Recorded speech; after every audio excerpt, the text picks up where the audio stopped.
Tidak mungkin kita membentuk liga dengan sistem kompetisi yang belum berjalan maksimal hari ini.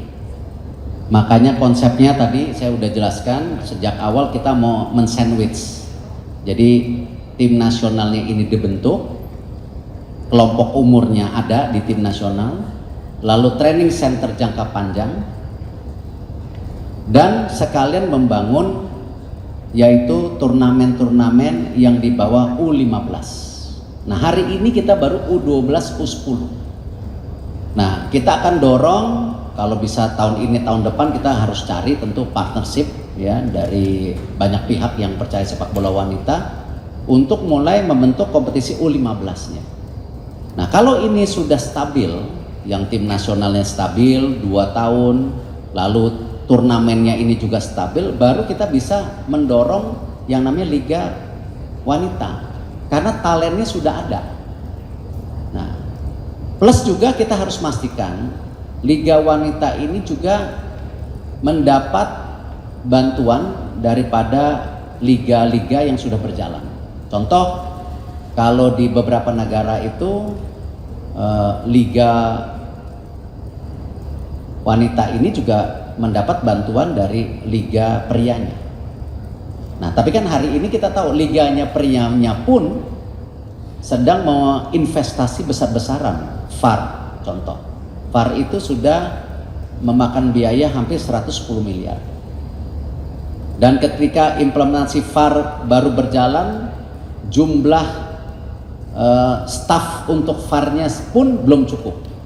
Nah, jadi kendala-kendala ini yang kita yakinkan pasti ada jalannya, pasti akan ketemu, tapi kita harus sabar.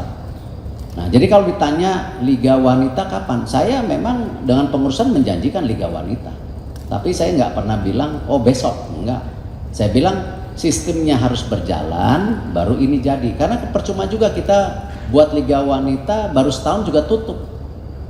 Nah, lebih baik kita membuat program-program grassroots dan tim nasional, baru Liga Wanitanya bisa nafas lebih panjang lagi, dan dibantu oleh Liga Pria yang memang juga secara komersialisasinya dan sistemnya sudah jauh lebih stabil. Nah, ini kira-kira itu.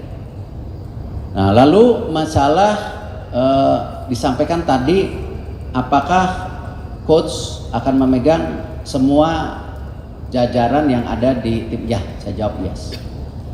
Nah, karena itu saya mendorong programnya. Dan karena itu di U17 AFC yang akan di Bali, itu yang saya bilang sama coach akan menjadi cikal bakal tim nasional Indonesia, tentu jangka pendek dan panjang.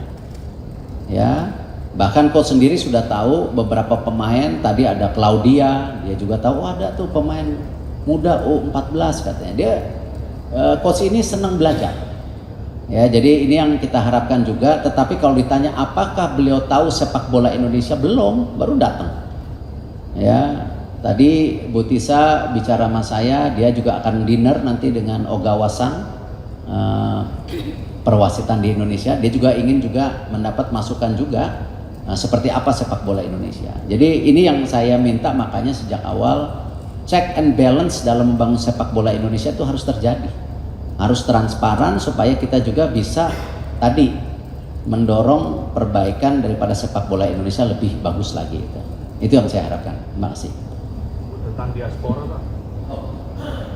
Masalah diaspora sama, kita di PSSI kan sudah sepakat. Naturalisasi yang kita lihat itu harus terjadi perbaikan. Kalau dulu Indonesia menaturalisasi hampir 40 pemain, kalau tidak salah waktu itu, tanpa ada latar belakang dari darah Indonesia, tanpa ada latar belakang standar target tim nasional.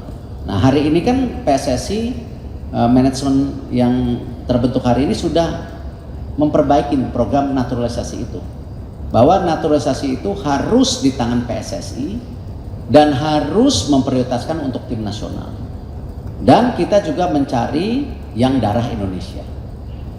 Nah, klub-klub kalau ingin mempergunakan naturalisasi ini boleh, ya, tapi bukan untuk kepentingan klub, tapi untuk kepentingan nasional. Dan kita mendorong pembinaan pemain kita ada di liga kita dan ada di liga internasional. Tinggal bagaimana kita adjustment jadwal.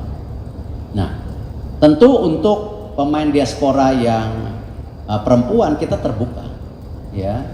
Tetapi yang tidak mau terkotomi hari ini selalu pembicaraan nasional dan diaspora. Ini yang kita harus hancurkan, pembicaraan yang ada di antara kita gitu. Bahwa kita membangun tim nasional kita dengan siapapun yang mau membawa merah putih kita juara. Nah, ini yang saya minta terus terang jangan dikotomi terus, kalau enggak kita terpecah terus sebagai bangsa. Bangsa ini justru membutuhkan sepak bola untuk persatuan, bukan perpecahan. Nah, saya bicara sama coach juga, kita terbuka melihat pemain diaspora. Tetapi yang tadi kita sepakatin, grassroots-nya dibina, ya, tim nasionalnya punya strategi jangka panjang. Siapa pemain terbaiknya? Apakah dari Indonesia seperti Claudia ataupun dari pemain yang sudah kemarin di AFF ya, U15 dan juga tentu yang belum terpantau dari luar negeri. Itu yang kita sampaikan. Terima kasih sudah menonton. Silakan subscribe, like, dan jangan lupa komen di bawah ya Bola Spotter.